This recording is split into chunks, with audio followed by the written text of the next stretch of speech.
Bismillahirrahmanirrahim. Nomor hadis 397 yang meriwayatkan nanti sahabat Abu Hurairah radhiyallahu taala anhu. Pelaku yang mengalami ini namanya Khalad bin Rafi' Az-Zuraiqi. Dikisahkan datang seorang sahabat ya Nabi sallallahu alaihi wasallam, kemudian dakhala ila al-Masjid Nabawi, kemudian masuk ke Masjid Nabi, fa shala bi jambin Nabi sallallahu alaihi wasallam. Maka ia salat di samping Nabi sallallahu alaihi wasallam, wan nabiyyu fi nahiyatin ukhra min al-masjid. Sedangkan Nabi di sisi yang lain di masjid itu. Kalau diilustrasikan, dia masuk ke masjid, kemudian Nabi di satu sisi yang lain. Kemudian dia salat. Kemudian ketika dia selesai, falamma sallama yaminan wa shamala, thumma atan nabiyya sallallahu alaihi wasallam. Ketika dia salam ke kanan dan ke kiri, lalu mendatangi Nabi sallallahu alaihi wasallam. Faqala, dia berkata, "Assalamu alayka ya Rasulullah." Ya, "Assalamu alayka ya Rasulullah." Kata Nabi, "Wa alaikassalam wa rahmatullah. Irji' shalli fa innaka lam tusalli." Kata Nabi, "Wa alaikassalam wa rahmatullah. Kamu salat lagi karena engkau belum salat." Padahal sudah salam. Fa'ada salatahu, kemudian dia mengulang salatnya. Thumma atan nabiyya, dia datang lagi ke Nabi sallallahu alaihi wasallam. Dia berkata, "Assalamu alayka ya Rasulullah." Dijawab dengan jawaban yang sama. Kata Nabi, "Wa alaikassalam wa rahmatullah. Irji' salli fa innaka lam tusalli." Kamu balik lagi salat karena engkau belum salat. Padahal sudah salam. Maka dia melakukan itu sampai 3 kali. Sampai dia berkata, "Ya Rasulullah, ma uhsinu ghairah." Ya Rasulullah, ini yang bisa saya kerjakan. Kalau ada yang kurang, alimni, mohon ajarkan saya bagaimana sholat yang sesuai aturan yang benar itu. Maka diajarkanlah oleh Nabi bahkan sejak wudu. Idza qumta ila shalah. Kembali muncul kalimat tadi, aqama yuqimu. Kata Nabi, jika engkau sholatnya ingin sempurna, fa asbighil wudu, maka mulai dengan wudu yang sempurna. Maka biasanya orang kelihatan dari wudunya. Orang yang baik sholatnya itu mulai kelihatan dari sejak wudunya. Jadi kalau wudunya tidak sempurna, buru-buru, yang dibasuh tidak sempurna, itu pasti akan berdampak kepada sholatnya. Setelah itu, thumma istaqbil qiblah, lalu menghadap ke arah kiblat, lalu diajarkanlah oleh Nabi tata cara sholat mulai dari takbir sampai dengan selesai salam.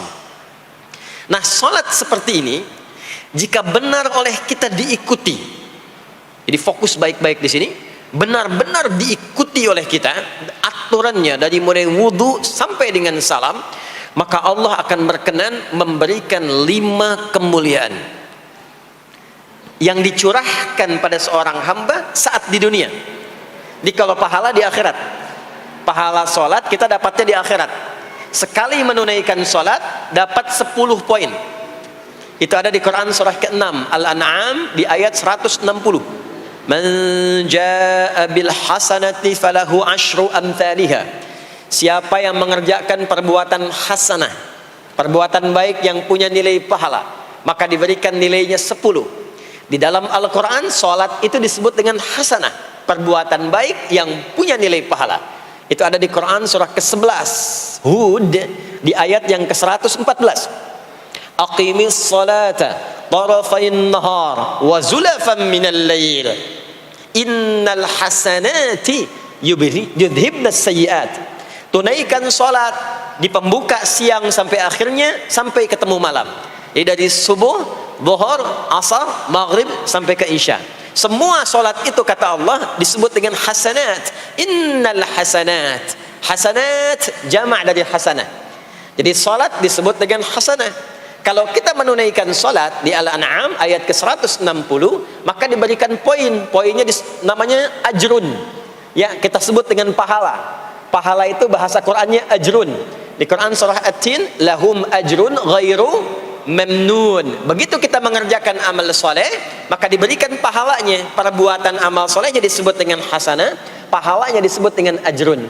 10 itu ngitungnya bukan begini, bukan 1, 2, 3, 4, itu terlalu sedikit.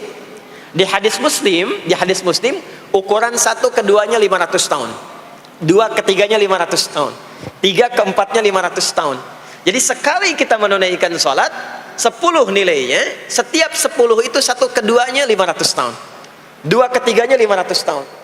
Kalau ditunaikan di masjid, ya, ditunaikan di masjid, nanti dapat lagi tambahan pahalanya. Baru masuk datang ke masjid dengan niat sholat, bukan yang lain ya. Kan ada orang yang kadang ke masjid niatnya tidak sempurna ibadah, mungkin janjian ketemu teman, ya, akhi, bro, ketemuan yuk, ya. Di mana? Di Pondok Indah aja, sambil sholat zuhur. Sambil sholat zuhur, jadi sholatnya sambil, ya, nyambi itu, ya. Substansinya mau ketemu kan, agenda intinya ketemuan sambil sholat zuhur. Nah, kalau kita niatkan mutlak untuk ibadah, apapun itu, mau sholat, mau baca Quran, mau i'tikaf, itu baru datang, baru menginjakkan masjid, masuk dengan kaki kanan, baru datang, itu sudah dicatatkan 25 kebaikan. Belum apa-ngapain. Jarak satu keduanya tadi 500 tahun, 2/3 500 tahun. Kalau dilakukan sholatnya berjamaah, maka dapat tambahan 27, kalikan 27. Sudah dapat 10, 10 kali 27 berapa tuh? Ya, 270. Setiap satunya kalikan 500 tahun.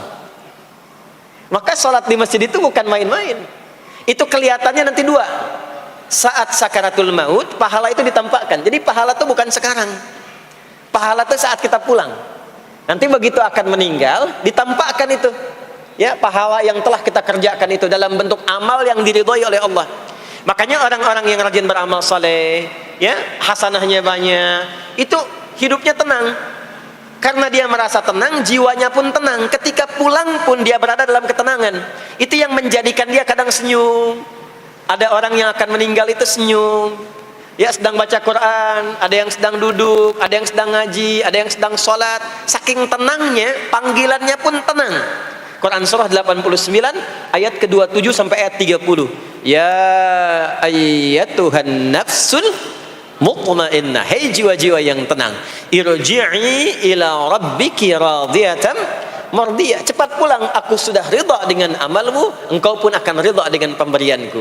Fadkhuli fi ibadi, masuk golongan hambaku. Ibad itu jama' dari kata abdun. Abdun itu adalah nama bagi hamba yang senantiasa memperbanyak ibadah. Ketika dia ibadah punya hasanat, maka dikonfirmasi saat pulangnya, ditampakkan hasanatnya, ditampakkan hasil pahalanya. Itu yang menjadikan, pernah dengar Sayyidah Asyah, Siti Asyah? Siapa beliau? Istrinya Fir'aun kan? Ya, kan ada kisah viral dalam Al-Quran. Ketika beliau akan dieksekusi oleh Fir'aun, la'natullahi alaihi, Fir'aun itu akan mengadab, akan menghukum istrinya sendiri, Sayyidah Asyah. Ketika akan disiksa dan sudah diikat dalam tiang itu, akan disiksa, maka beliau berdoa, Siti Asyah itu, dan doanya diviralkan di Al-Quran. Rabbi bennili indaka baitan fil jannah wa najjini min fir'auna wa amali. Ya Allah, aku telah berislam, mempertahankan akidahku saat ini sampai dengan sekarang. Maka mohon ya Allah, berikan kepadaku anugerah di surga nanti, bangunkan satu istana di surga dan selamatkan aku dari buruknya siksa Firaun, sehingga menjadi tanda bagi orang-orang yang akan beriman bahwa beriman itu menyenangkan. Maka apa yang terjadi? Saat sakaratul maut itu ditampakkanlah oleh Allah istana di surganya, maka dia tersenyum. Dalam senyum itu Firaun kan gak ada imannya, jadi gak ada koneksinya. Maka mulai menghardik, kata Firaun, ini perempuan mau dieksekusi kok malah senyum. Dia nggak tahu kalau dalam keadaan itu surganya sedang ditampakkan, istananya ditampakkan. Maka meninggallah beliau dalam keadaan sedang menatap istana surganya, ya, dan berhasil wafat dalam husnul khatimah. Dan Fir'aun tidak mencelakai, tidak menghukum, tidak menyiksa beliau itu kecuali dalam keadaan sudah wafat, ya, ini tak terasa lagi. Itulah orang-orang yang saleh, orang-orang yang punya banyak hasanah, ditampakkan sakaratul mautnya, lalu dihisab, nanti baru dikonfirmasi. Maka sekarang diberitakan sebagai ilmal yaqin, saat sakaratul maut diperlihatkan sebagai ainal yaqin, saat masuk nanti ke surga dirasakan sebagai haqqul yaqin. Maka ada ilmal yaqin, ainal yaqin, haqqul yaqin. Itulah yang menjadikan kita sering berdoa supaya semua kegiatan dunianya menjadi hasanah, dan di akhirat dikonfirmasi lagi hasanahnya. Ada di Al-Baqarah surah kedua di ayat ke-201. Wa minhum may yaqulu rabbana atina fid dunya hasanah wa fil akhirati hasanah wa qina adzaban nar. Nah, perbuatan hasanah yang pertama itu salat. Jadi ketika kita salat ada pahala. Pahala itu urusan akhirat. Nanti ketika meninggal dapat. Itu bekal pulang.